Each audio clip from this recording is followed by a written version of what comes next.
Praise the Lord. Hallelujah. Hallelujah. ସମସ୍ତେ ହାତ ଟେକି କୁହନ୍ତୁ ହାଲେଲୁୟା। हालेलुया। ଜୟ ମସିହ କି जय मसीह। ବୋଲୋ यीशु मसीह की जय। ଆଚ୍ଛା ଧନ୍ୟବାଦ ପ୍ରଭୁଙ୍କୁ ପୁନର୍ବାର ଆମମାନଙ୍କୁ ଏତେ ଦୂରବର୍ତ୍ତୀ ସ୍ଥାନରୁ ପରସ୍ପର ମଧ୍ୟରେ ଆମେ ସମ୍ମୁଖାସମ୍ମୁଖୀ ଦେଖି ନେଟ୍ ମାଧ୍ୟମରେ ପ୍ରଭୁଙ୍କ ସେବା କରିବା ପାଇଁ এই অবকাশ আহ্বান পাইছু তেণু প্রভুଙ୍କ মহানাମ ଧନ୍ୟ ହଉ।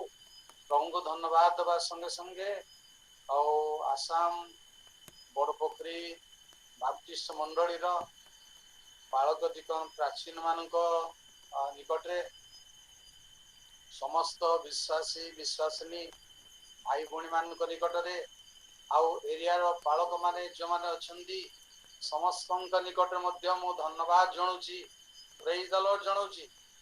ପ୍ରଭୁଙ୍କ ଗୌରବ ନାମ ଧନ୍ୟ ହଉ। ପ୍ରିୟ ଭାଇ ଭଉଣୀ ମାନେ ଆମମାନେ ପରମେଶ୍ୱରଙ୍କର ବାକ୍ୟର ନିକଟବର୍ତ୍ତୀ ହେବାକୁ ଯାଉଛୁ। ଯେଉଁ ବାକ୍ୟ ପରମେଶ୍ୱରଙ୍କର ମୁଖରୁ ବାହାରି ଥିଲା ସେଇ ବାକ୍ୟ ଆଜି ଗୋଟେ ପୁସ୍ତକ ଆକାରରେ ବାଇବଲ ଆକାରରେ ଆମ ହାତରେ ଅଛି। ଆମ ମୁଖରେ ମଧ୍ୟ ପରମେଶ୍ୱର ଦିଅନ୍ତି। ସେଇ ବାକ୍ୟର ମହତ୍ଵ ବିଷୟ ଆଉ କାଲି ଯୋଉ ଭଉଣୀ ପଢୁଥିଲେ ସେ ଭଉଣୀକୁ ମୋର ରିକ୍ୱେଷ୍ଟ କରୁଛି ଆଉ ଜଣେ ଭାଇ ବି ଓଡ଼ିଶାରୁ ପଢୁଥିଲେ ସେ ଭାଇକୁ ମଧ୍ୟ ମୁଁ ଅନୁରୋଧ କରୁଛି ସେ ମଧ୍ୟ ପଢୁଥିବେ ଆଉ ସେ ଭଉଣୀ ମଧ୍ୟ ହିନ୍ଦୀରେ ଭଲ ପଢୁଥିଲେ ଆଉ ସେ ମଧ୍ୟ ପଢୁଥିବେ ଯେ ସେହି ବାକ୍ୟ ଏପରି ମହତ ବାକ୍ୟ ଯେ ଆମଠାରୁ ବହୁ ଦୂରରେ ସେ ବାକ୍ୟ ନାହିଁ। ଆମର ସମ୍ମୁଖରେ ସେହି ବାକ୍ୟ ଅଛି। ବହୁ ଦୂରରେ ନାହିଁ ବରଂ ନିକଟରେ ଅଛି। ଆପଣ ରୋମୀ ପୁସ୍ତକ 10 ପର୍ବ ଆପଣ ଦେଖିବେ ଯେ 6 ପଦରୁ 8 ପଦ ପର୍ଯ୍ୟନ୍ତ ସେଇ ବାକ୍ୟ ଆମ ଠାରୁ ଦୂରରେ ନାହିଁ। ସମୁଦ୍ର ସେପଟେ ନାହିଁ କି ପାତାଳରେ ନାହିଁ କି ସ୍ୱର୍ଗରେ ନାହିଁ। ଯେ ଆଣିବ କିଏ ପହଞ୍ଚିବା କେମିତି କିନ୍ତୁ ସେ ବାକ୍ୟ ଆମ ନିକଟରେ ଆମ ସଙ୍ଗରେ। ଏଇ କଥା ଶୁଣନ୍ତୁ। କିନ୍ତୁ ବିଶ୍ୱାସମୂଳକ ଧାର୍ମିକତା ଏପରି କହେ ମନେ ମନେ କୁହ ନାହିଁ କିଏ ସ୍ୱର୍ଗାରୋହଣ କରିବ ଅର୍ଥାତ୍ ଖ୍ରୀଷ୍ଟଙ୍କୁ ଓହ୍ଲାଇ ଆଣିବା ନିମନ୍ତେ ଅବା କିଏ ରସାତଳକୁ ଅବତରଣ କରିବ ଅର୍ଥାତ୍ ଖ୍ରୀଷ୍ଟଙ୍କୁ ମୃତମାନଙ୍କ ମଧ୍ୟରୁ ଉଠାଇ ଆଣିବା ନିମନ୍ତେ। କିନ୍ତୁ ତାହା କଣ କହେ? ବାକ୍ୟ ତୁମ୍ଭର ନିକଟବର୍ତ୍ତୀ ତୁମ୍ଭ ମୁଖରେ ଓ ତୁମ୍ଭ ହୃଦୟରେ ଅଛି ଅର୍ଥାତ୍ ଯେଉଁ ବିଶ୍ୱାସ ସମ୍ବନ୍ଧୀୟ ବାକ୍ୟ ଆମ୍ଭେମାନେ ପ୍ରଚାର କରୁ ସେହି ବାକ୍ୟ। ତେଣୁ ସେହି ବାକ୍ୟ ପ୍ରିୟ ଭାଇ ଏବଂ ଭଉଣୀମାନେ ପ୍ରଭୁ ତାଙ୍କ ଲୋକମାନଙ୍କ ଠାରୁ ବହୁତ ଦୂରରେ ରଖି ନାହାନ୍ତି। ସେହି ବାକ୍ୟ ଆମ ନିକଟରେ ଆମ ମୁଖରେ ଆମ ହୃଦୟରେ ସେହି ବାକ୍ୟ ପରମେଶ୍ୱର ରଖିଛନ୍ତି। ତେଣୁ ପ୍ରଭୁଙ୍କ ଗୌରବ ମହତ୍ ନାମ ଧନ୍ୟ ହଉ। ଶୁଣନ୍ତୁ ଆପଣଙ୍କର ହିନ୍ଦୀରେ ଆଉ ଏ ତିନିଟା କଥାକୁ କଣ ଲେଖା ହେଇଥିବ ନିକଟରେ मुखरे और हृदय रे। परंतु जो धार्मिकता विश्वास से है वह यो कहती है तो अपने मन में यो ना कहना कि स्वर्ग पर कौन चढ़ेगा अर्थात मसीह को उतार लाने के लिए या अधोलोक में कौन उतरेगा अर्थात मसीह को मरे हुओं में से जिलाकर ऊपर लाने के लिए परंतु वह क्या कहती है यो की वचन तेरे निकट है तेरे मुंह में और तेरे मन में है। यो वही विश्वास का वचन है जो हम प्रचार करते हैं कि यदि तू अपने मुंह से यीशु को प्रभु जानकर अंगीकार करे और अपने मन से विश्वास करे सेही वाक्य होची काहा ठारू बहुत दूर नहीं। तेणु प्रिय भाई भौणी माने सेही वाक्य सहित हमरो संपर्क जेमिति रहिबा दरकार। मु काली आपण मानकू तीनटा कथा कहितली जे ସେହି ବାକ୍ୟ ସବୁବେଳେ ପଢିବା। ଦ୍ୱିତୀୟରେ ସେହି ବାକ୍ୟର ସବୁ ପୁସ୍ତକ ପଢିବା। ତୃତୀୟରେ ସେହି ବାକ୍ୟ ଅନୁସନ୍ଧାନ କରି ପଢିବା। ଖୋଜିବା, ଲୋଡ଼ିବା, ଖୋଜି ଖୋଜି ପଢିବା। ଏହାର ମର୍ମ କଣ, ଏହାର ଅର୍ଥ କଣ, ଏଠି କି ଶକ୍ତିର କଥା ଲେଖା ହେଇଛି ତାହା ଜାଣିବା ପାଇଁ ଏ ବାଇବଲ ସେମିନାରୀରେ କାଲିର 3ଟା କଥାକୁ ସବୁବେଳେ ଆମେ ବ୍ୟବହାର କରିବା। କାରଣ ସେହି ବାକ୍ୟ ଆପଣଙ୍କ ନିକଟରେ, ଆପଣଙ୍କର ମୁଖରେ, ଆପଣଙ୍କର ଅନ୍ତରରେ ସେହି ବାକ୍ୟ ଅଛି। ତେଣୁ ସେହି ବାକ୍ୟ ପ୍ରତି ବାସ୍ତବ ଭାବରେ ଆମ ହୃଦୟର ଇଚ୍ଛା ସମ୍ପୂର୍ଣ୍ଣ ରହିବା ଦରକାର। ଯେମିତି ଆମେ ସେ ପରମେଶ୍ୱରଙ୍କର ବାକ୍ୟକୁ ଅନ୍ତରରେ ପାଇପାରିବୁ, ଆମେ ଅନୁଭବ କରିପାରିବୁ। କାରଣ ପରମେଶ୍ୱର ବାକ୍ୟ କେମିତି ପ୍ରଦାନ କରନ୍ତି ଶୁଣନ୍ତୁ। ଯିଶାୟ 51:15, ଯିଶାୟ 51:15 ପଦରେ ଲେଖା ଅଛି, ପରମେଶ୍ୱର ସେହି ବାକ୍ୟ ଆମମାନଙ୍କୁ ପ୍ରଦାନ କରନ୍ତି। କାରଣ କଲ୍ଲୋଳ ସକଳ ଗର୍ଜନ କରିବା ନିମନ୍ତେ ଯେ ସମୁଦ୍ରକୁ ବ୍ୟସ୍ତ କରନ୍ତି, ଆମ୍ଭେ 15:16 ଦିଟା ଲେଖନ୍ତୁ, 15:16। କାରଣ କଲ୍ଲୋଳ ସକଳ ଗର୍ଜନ କରିବା ନିମନ୍ତେ ଯେ ସମୁଦ୍ରକୁ ବ୍ୟସ୍ତ କରନ୍ତି, ଆମ୍ଭେ ସେହି ସଦାପ୍ରଭୁ ତୁମ୍ଭ ପରମେଶ୍ୱର ଅଟୁ। ତାହାଙ୍କର ନାମ ସୈନ୍ୟାଧିପତି ସଦାପ୍ରଭୁ। ପୁଣି ଆକାଶମଣ୍ଡଳ ରୋପଣ କରିବାର, ପୃଥିବୀର ଭିତ୍ତିମୂଳ ସ୍ଥାପନ କରିବାର ଓ ତୁମ୍ଭେ ଆମ୍ଭର ଲୋକ, ଏହା ସିଓନକୁ କହିବା ପାଇଁ ଆମ୍ଭେ ତୁମ୍ଭ ମୁଖରେ ଆପଣା ବାକ୍ୟ ରଖିଅଛୁ ଓ ଆପଣା ହସ୍ତର ଛାୟାରେ ତୁମ୍ଭକୁ ଆଚ୍ଛାଦନ କରିଅଛୁ। ତେଣୁ ପରମେଶ୍ୱର କହିଲେ, ଆମେ ତୁମ୍ଭ ମୁଖରେ ଆପଣା ବାକ୍ୟ ରଖିଅଛୁ।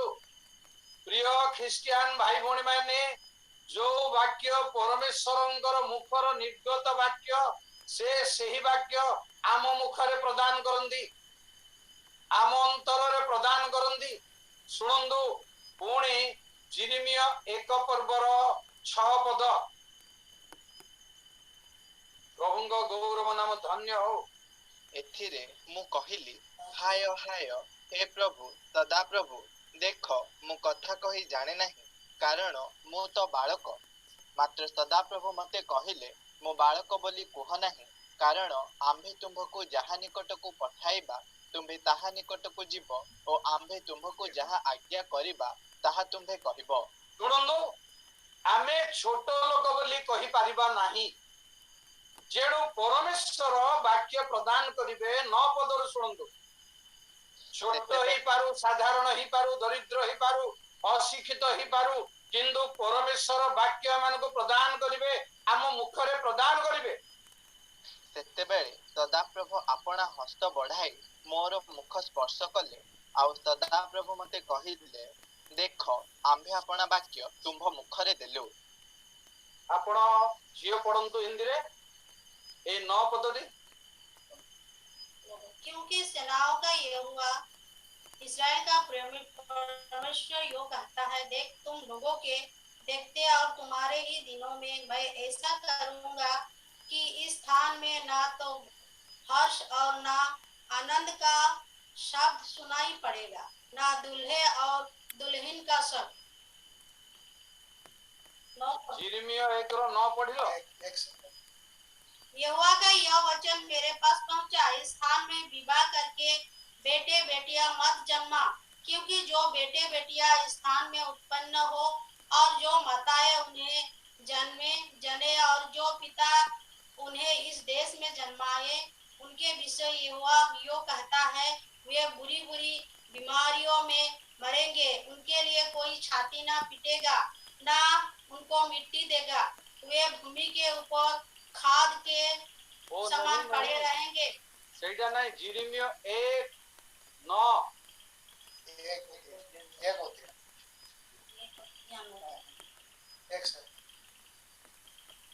हिल्किया का पुत्र जिर्मिया जो बिन्यामीन देश के नहीं तब यहोवा ने हाथ बढ़ाकर मेरे मुंह को छुआ और यहोवा ने मुझसे कहा, देख मैंने अपने वचन तेरे मुंह में डाल दिए हैं, सुन। बस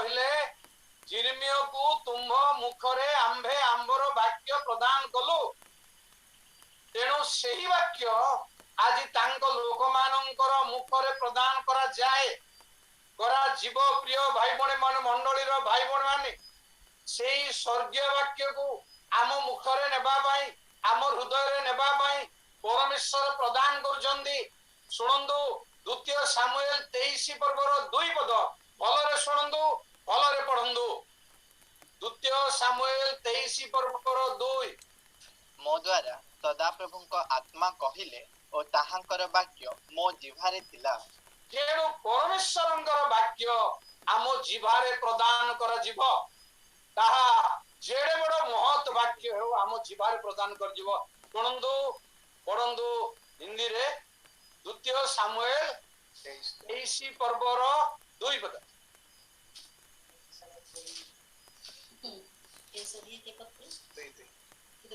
यहोवा का आत्मा मुझ में होकर बोला और उसी का वचन मेरे मुंह में आया बस परमेश्वरंकर वाक्य आम जिभारे प्रदान कर जीव प्रिय भाई एवं भणी माने एई सुजोग को आज बाइबल सेमिनारी रे निजर करिबा पाई परमेश्वरंकर एही पुस्तक को निज भीतर को नेबा पाई भीतरे स्थान देबा पाई परमेश्वर आज एही अवकाश मते आपन को प्रदान करजंदी सुनंदु आउरी अछि परमेश्वर वाक्य प्रदान करिवे एब्री 8 पर्वर 10 पद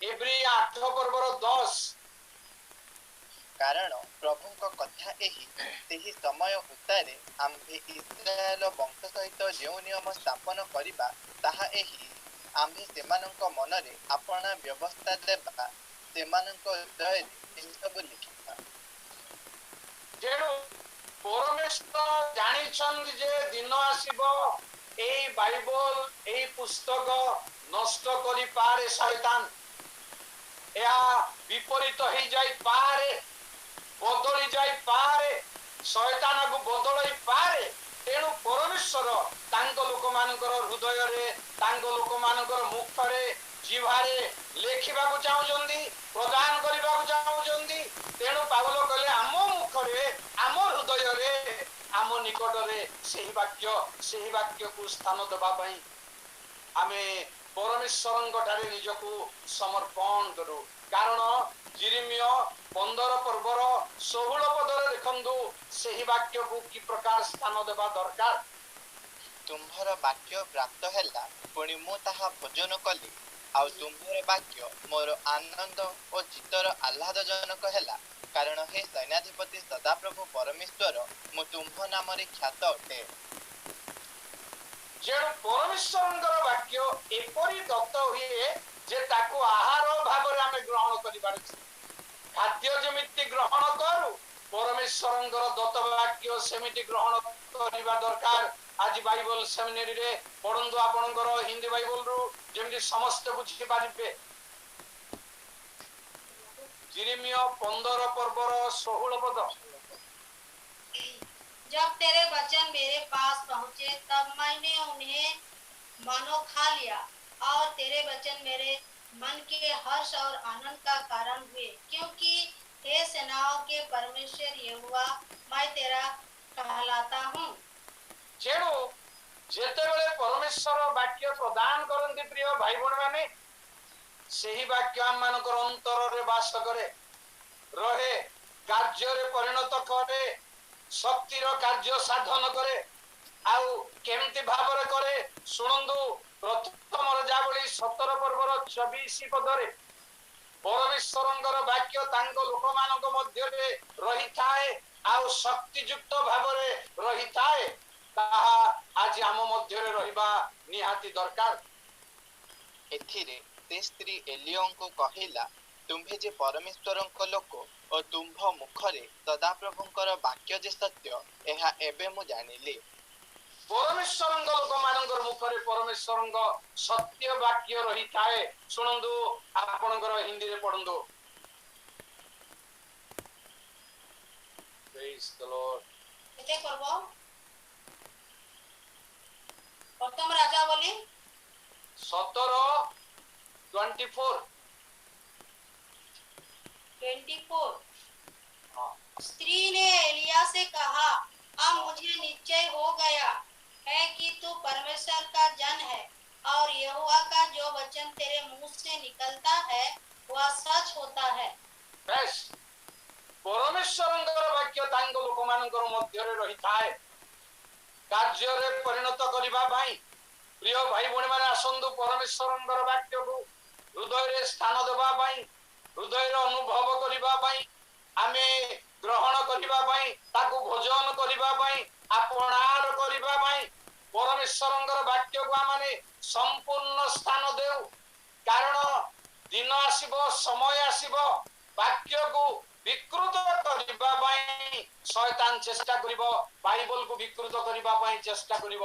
ଦ୍ୱିତୀୟ ରାଜାବଳୀ 3 ପର୍ବର 12 ପଦ, ପ୍ରତ୍ୟେକ ପରମେଶ୍ୱରଙ୍କ ଲୋକଙ୍କ ଠାରେ ପରମେଶ୍ୱର ବାକ୍ୟ ରଖନ୍ତି, ବାକ୍ୟ ଦିଅନ୍ତି।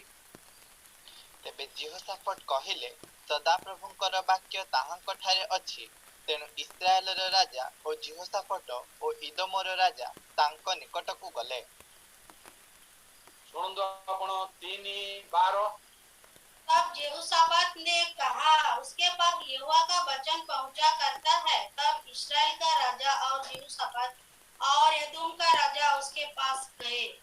बस ପରମେଶ୍ୱରଙ୍କର ବାକ୍ୟ ତାଙ୍କ ନିକଟରେ ଅଛି। ଏହା ଅନ୍ୟମାନେ ଅନୁଭବ କରିବା ଦରକାର, ଆମେ ବି ଅନୁଭବ କରିବା ଦରକାର। ମୁଁ ଆପଣଙ୍କୁ ବାକ୍ୟର ଆଉ ଗୋଟିଏ କଥା କହିଲା ପରେ ଆଜିର ମୂଳ ଆଲୋଚନାକୁ ଯିବା। ତାହା ହେଉଛି କଲୋସି 3 ପର୍ବର 16 ପଦ। ପରମେଶ୍ୱରଙ୍କର ବାକ୍ୟ ପ୍ରଚୁର ଭାବରେ ଆମ ହୃଦୟରେ ବାସ କରୁ। କେବଳ ଘରେ ବାଇବଲ ଥିଲେ ଯଥେଷ୍ଟ ନୁହଁ, କାଳେ ଶୟତାନ ନଷ୍ଟ କରିପାରେ। ତେଣୁ ଅନ୍ତର ମଧ୍ୟରେ ପରମେଶ୍ୱରଙ୍କର ବାକ୍ୟକୁ ଯଥେଷ୍ଟ ସ୍ଥାନ ଦେବା ଦରକାର। କଲୋସି 3:16। ଖ୍ରୀଷ୍ଟଙ୍କ ବାକ୍ୟ ପ୍ରଚୁର ଭାବେ ତୁମ୍ଭମାନଙ୍କ ଠାରେ ବାସ କରୁ। ତୁମ୍ଭେମାନେ ପରସ୍ପରକୁ ସମ୍ପୂର୍ଣ୍ଣ ଜ୍ଞାନ ସହ ଶିକ୍ଷା ଓ ଚେତନା ଦିଅ। ପୁଣି ଈଶ୍ୱରଙ୍କ ଉଦ୍ଦେଶ୍ୟରେ ଗୀତ, ସ୍ତୋତ୍ର ଓ ଆଧ୍ୟାତ୍ମିକ ସଂକୀର୍ତ୍ତନ ଦ୍ୱାରା କୃତଜ୍ଞ ହୃଦୟରେ ଗାନ କର। ଶୁଣନ୍ତୁ ହିନ୍ଦୀରେ। मसीह के वचन को अपने हृदय में अधिकाई से बसने दो और सिद्ध ज्ञान सहित एक दूसरे को सिखाओ और चिताओ और अपने अपने मन में अनुग्रह के साथ परमेश्वर के लिए भजन और स्तुति गान और आत्मिक गीत गाओ। ସେହିପରି ପରମେଶ୍ୱରଙ୍କର ବାକ୍ୟକୁ ପ୍ରଚୁର ଭାବରେ ଅନ୍ତରରେ ସ୍ଥାନ ଦେବା ଦରକାର।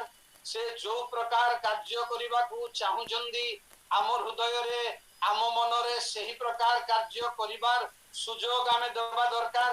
କେମିତି ସୁଯୋଗ ଦେବାକୁ ହବ ଆପଣଙ୍କୁ ଆଉ ଏ ଶେଷ ମହତ୍ଵ କଥା କହିବାକୁ ଚାହୁଁଛି।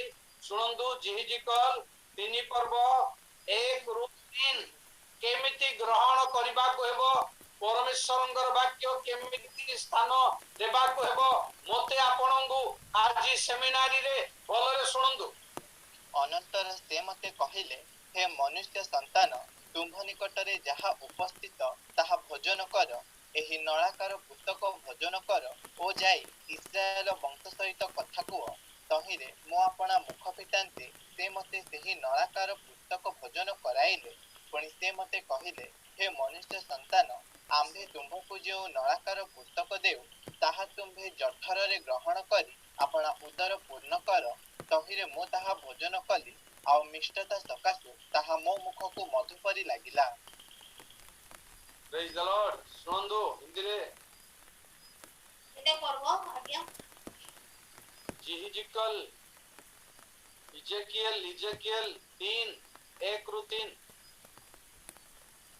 तब उसने मुझसे कहा, हे मनुष्य के संतान, जो तुझे मिला है उसे खा ले, अर्थात इस पुस्तक को खा। तब जाकर इस्राएल के घराने से बातें कर।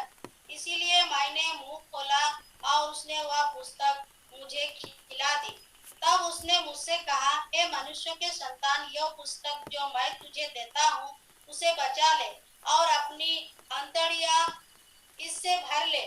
अतः मैंने उसे खा लिया और मेरे मुंह में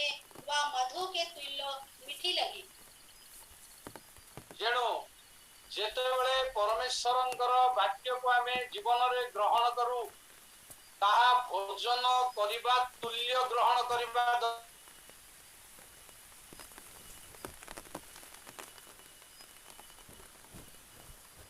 ग्रहण करू आउ देखा जाए नाही सेपरी परमेश्वरंकर वाक्य आम मन हृदय रे एपरी स्थान देबा दरकार खाइला द्रव्य तुल्य जेणु परमेश्वरंक वाक्य रे मिष्टता अछि तेणु आसंदु आज मु आपनकु पांचटी कथा कहबी पांचटी कथा ता होछि प्रक्षालन पांच प्रकारर प्रक्षालन परमेश्वरंकर वाक्य रे भलरे शुणंदु जेणु ए पांचटी कथा होछि सबुटारू मुख्य विषय बाइबल भितरे केमिति मुख्य विषय बाइबल भितरे माने केवल शुणंदु पढ़िबा पई अधिक समय हो आपण प्रथम वंशावली 29 पर्व 1 रु 3 पद रे लेखा अछि पढ़िबा नाही केवल शुणंदु प्रथम वंशावली 29 29 1 रु 3 पद रे लेखा अछि जे पांच प्रकारर पत्थर रे जेरूशलेमर मूल दुआ बसिथिला एई पांच रहस्य को आजिर ख्रिस्टियान बाइबल सेमिनारी रे आसीबा दरकार ए को कारणरू पांचटी पत्थर पांच प्रकार पत्थर मूल दुआ बसिले केवल ताहानो प्रथम सामुएल 17 पर्व 38 रु 42 पद रे दाऊद गलियात विरुद्ध रे जतबेले युद्ध करिबा पई जिवे सेतबेले नदीरू पांचटी पत्थर संग्रह कले कौन पाई कौन रहस्य अछि प्रिय भाई बहन माने एई पांचटी विषय को हमको संग्रह करिबा को हेबो अनुभव करिबा को हेबो जानिबा को हेबो एई पांचटी विषय कौन कारण प्रथम करंती 14 पर्व 18 रु 20 पद रे कहिले जे पर भाषा रे 10,000 कथा कहिबा अपेक्षा बुद्धि रे पांचटी कथा कहबा भलो ए पांचटी कथा कौन ही पारे बोलरे सुन यीशु ख्रिस्टंकर सुसमाचार बहुत बहुत सुसमाचार अछि किंतु चारोटी सुसमाचार को स्थान दिया जायछि चारोटी सुसमाचार सहित आमर व्यक्तिगत साक्षमर जीवन पांच प्रतिष्ठा करबा को एबो तथापि मु आपनकु बाइबल रे पांचटी मूल कथा कहबी ताहा होची पुरातन नियम रु नूतन नियम पर्यंत ए पांचटी कथा उपरे बाइबल आधारित ख्रीष्ट धर्म आधारित विश्वासी मानकर मूल दुआ पडिची पांचटी कथा उपरे नंबर 1 यीशु ख्रिस्टंकर जन्म जदि जन्महीन थांदा प्रिय भाई बहन माने कौनसी मेष शाबक रे बलिदान हेई परिबो नाही आउ जेते बेले यीशु जन्म हेले बहुत बहुत अर्थ रे जन्म हेले पंडित माने कहिले यहूदी मानको राजा हेई जन्म ही अछंती यीशु ख्रिस्टंकर जन्म अति आश्चर्य महत् 1 नंबर 2 नंबर सुनंदु यीशु जन्म हे जदि मरि न थांदे जगत रे परित्राण साधन हेई पारंता नाही परंतु जन्म हेले गोटे राजा ही जिवे मंत्री ही जिवे जगत रे बंगला करी रहिबे आ फैक्ट्री करिवे ए सब जदि रहि जिवे किछि फायदा नाही तेणु से द्वितीय रे हम पाई प्राण देले से मरिबारु आमे बंची पारिबा आ तीन कथा होची उठिले जदि मरी उठी न थांदे सर्वनाश जन्म हेले मृत्यु भोग कले पुनरुत्थान आ चतुर्थ होची स्वर्गारोहण कले जदि जगत रे रही थांदे आमे भी रहिबा पड़ंदा जदि प्रभु चतुर्थ रे स्वर्ग जाई न थांदे आमे भी जाई पारि न थांदु तेणु से स्वर्ग को नीत हेले पंचम कथा होची पुनर्बार आसीबे प्रेज द लॉर्ड पंचम कथा पुनर्बार आसीबे तेणु ए पांचटी कथा रे ख्रीष्ट धर्म आधारित आज मु से ही पांचटी कथा आपण मन को कहबी सेमिनार रे भल भाव रे सुनंदु। प्रथम कथा होछि जल रे परिष्कार। प्रथम कथा सुनंदु आमे प्रभुंकर पिला हिसाब रे जल रे परिष्कार हेबाकू पड़िबो। लेवी 17 पर्वर 15 पद शुणु पांचटी कथा आम पढ़ा। स्वदेशी की विदेशी मध्यरु जे केही स्वयं मृत किंवा विदीर्ण पशु भोजन करे से अपना वस्त्र धोइब और जल रे स्नान करिब और संध्या पर्यंत अशुचि रहिब संहितारे शुचि हेब। जेणु जल रे धौत शरीर प्रथम हेबा दरकार प्रक्षालन। ए 5 प्रकार प्रक्षालन को मन दे शुणु। प्रथम प्रकार प्रक्षालन जल रे जो पर्यंत जल रे धौत जणे न हेबो से पर्यंत प्रक्षालन हेई परिबो नै।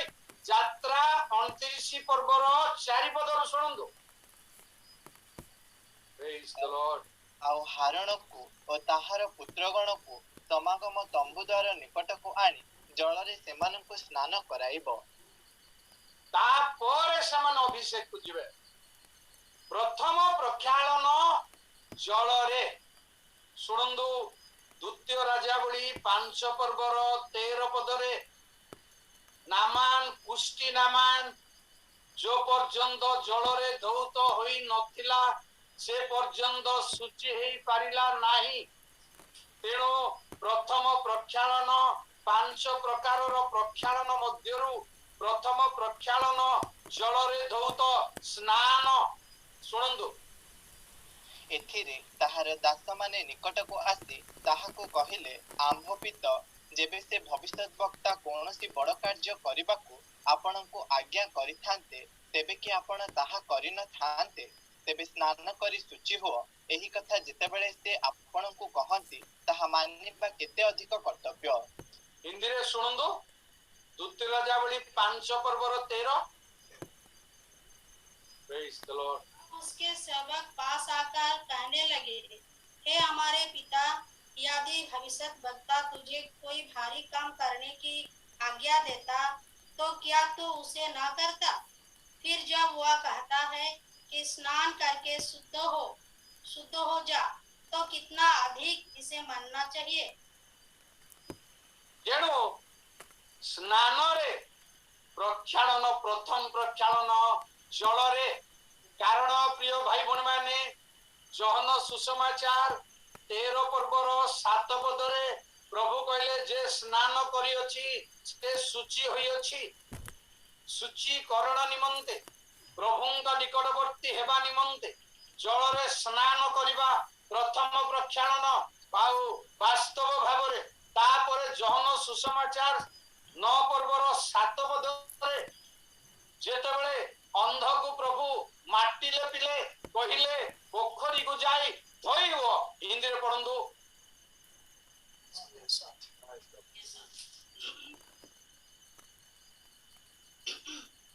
उससे कहा, जा सिलो के कुंड में धो ले। सिलो का अर्थ भेजा हुआ है। उसने जाकर धोया और देखता हुआ लौट आया। जेणु जेतेबेले धोइले जेतेबेले प्रक्षालन कले सेतेबेले से देखि पारिले। प्रभु को देखिबा बाई चक्षु प्रसन्न हेबा बाई आमान को धौत हेबा को पड़िबो। पढंदु जहन 13:7। जहन 13:7। जीसु तांको उत्तर देले, मु जाहा करूअछि ताहा तुम्भे एबे जानु नाहो, किंतु परे बुझिबो। तापरे 10। जीसु तांको कहिले, जे स्नान करिअछि ताहार पाद धोइबा बिना आउ किछि प्रयोजन नाही। ते प्रकृत रे शुचि, तुम्भे माने शुचि अट, किंतु समस्ते नुह। बस 10 पढंतु जियो। 10। यीशु ने उससे कहा, जो नहा चुका है उसे पांव के सिवाय और कुछ धोने की आवश्यकता नहीं, परंतु वह बिल्कुल शुद्ध है और तुम शुद्ध हो। परंतु सबके सब नहीं। जेणु जो माने स्नान करिचंदी से माने प्रकृत भावरे सुचि प्रथम प्रक्षालन जल रे द्वितीय नंबर प्रक्षालन शुणु मनीष जीवन रे प्रक्षालन बहुत निहाती प्रयोजन जे शरीर मलिन दूरीकरण धौत नुह ए धौत ए प्रक्षालन की प्रकार प्रक्षालन शुणु जिरेमिया 4 पर्वर 14 पद जो प्रक्षालन जरूरी अटे से प्रक्षालन रे आमान को प्रक्षालित हवा को पड़िबो शुणु जिरेमिया 4:14 हे जेरुसालम उद्धार पाइबा निमंते दुष्टतारु आपण हृदय धुओ तुम्भर मंद कल्पना सबु केते काल तुम्भ मध्यरे वास करिबो।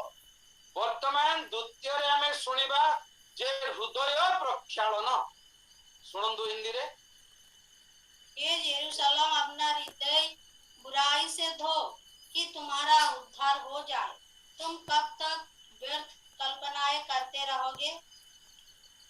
हमें दीर्घ दिन ख्रिस्टियान हेलु जेबे हृदय प्रक्षालन होई पारि नाही हृदय धुआ जाई पारि नाही आमे परिष्कृत होई पारि नाहु ए पर्यंत ए द्वितीय नंबर रे आउ गोटे पानी मो देखैबी आपनकु जो जल रे आज मते आपनकु धौत हेबाकु हबो से जल को कहा जाए एप्रिल 10 पर्वर 22 पद निर्मल जल रे धौत ए जल अलगा जल प्रिय भाई बहन माने ए जल रे हमर हृदय प्रक्षालन हबो शरीर प्रक्षालन हबो धौत हबो शुणु आस आंभे माने हृदय प्रक्षालन द्वारा कलुषित विवेकरु शुचीकृत और निर्मल जल रे धौत शरीर होई सरल हृदय सह पूर्ण विश्वास रे ईश्वरंक निकटवर्ती हेउ।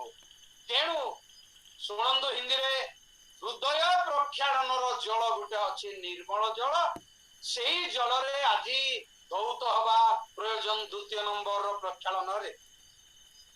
तो आओ हम सच्चे मन और पूरे विश्वास के साथ और विवेक का दोष दूर करने के लिए हृदय पर छिड़काव लेकर और देह को शुद्ध जल से धुलवा कर परमेश्वर के समीप जाए।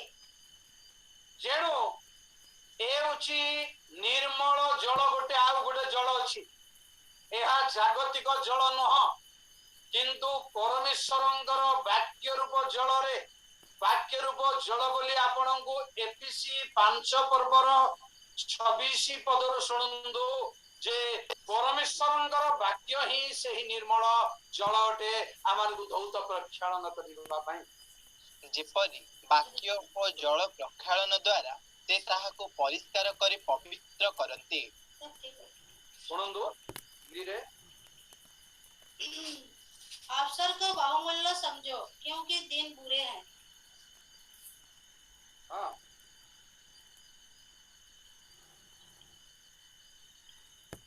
इसलिए ध्यान से देखो कि कैसी चाल चलते हो। निर्बुद्धियों के समान नहीं पर बुद्धिमानों के समान चलो। अवसर को बहुमूल्य समझो। नहीं एफएसी 5:26 एफएसी 5 का 26 कि उसको वचन के द्वारा जल के स्नान से शुद्ध करके पवित्र बनाए।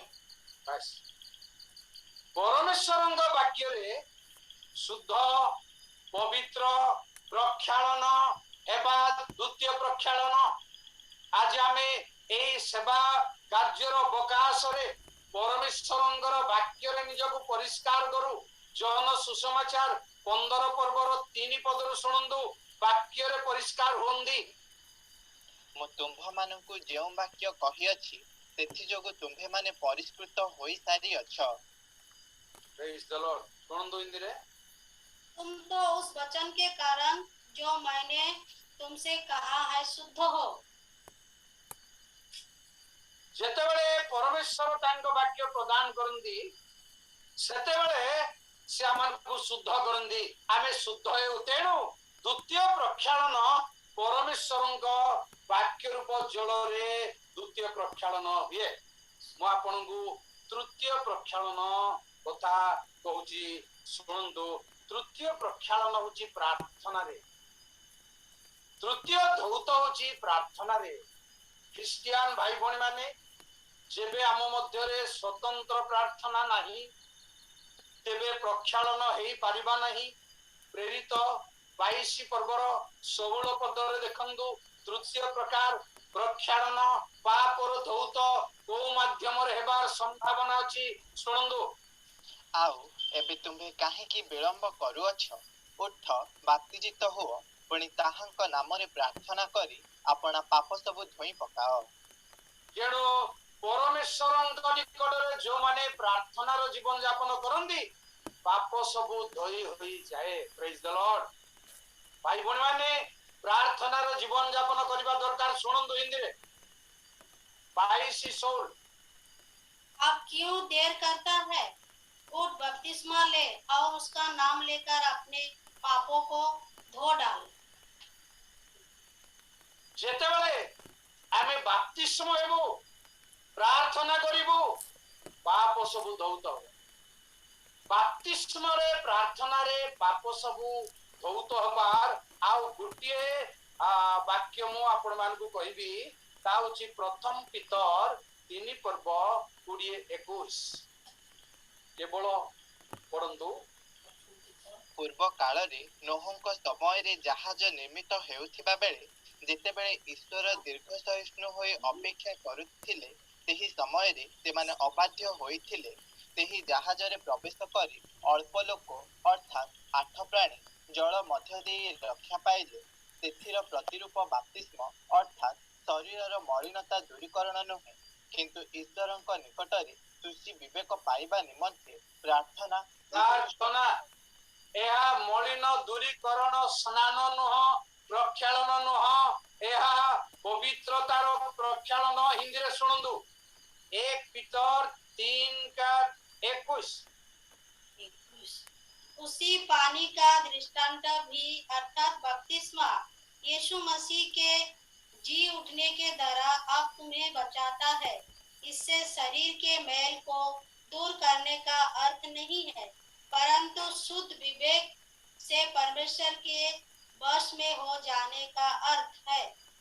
बस ए अर्थ होची सूची विवेक पई परमेश्वरंक निकटरे बपतिस्मा रे प्रक्षालन प्रार्थना रे प्रक्षालन। आसंदु प्रिय भाई भणी माने आमाने प्रार्थनार जीवन यापन करी प्रक्षालित धौत परिष्कृत हेउ। मु आपनकु चतुर्थ प्रक्षालन कहूची सुनंदु। 4 नंबर प्रक्षालन प्रथम पीतर 6 पर्वर 11 पदरे पवित्र आत्मांक द्वारा प्रक्षालन।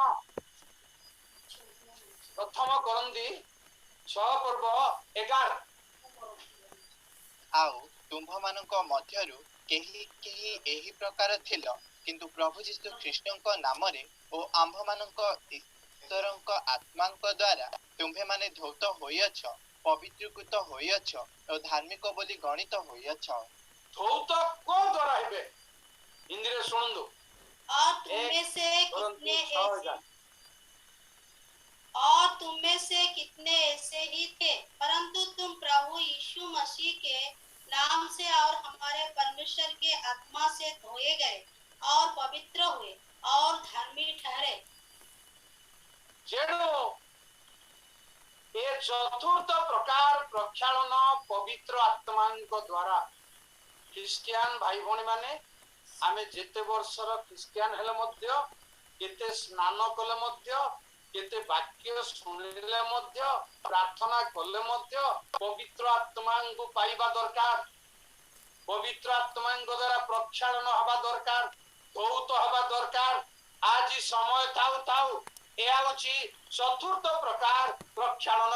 मु आपनकु पंचम प्रकार प्रक्षालन कहबी सुनंदु। तीतस 3 पर्वर 5 पद तीतस 3:5 तेतेबेले से आंभ मानक कृत धर्म कर्म सकाशे नुहे मात्र आपनार दयानुसारे पुनर्जन्मर प्रक्षालन और पवित्र आत्मांक नूतनीकरण द्वारा आंभ मानक परित्राण करियंती। एई शब्द को आपण लेबे पुनर्जन्मर प्रक्षालन। शुणु हिंदी रे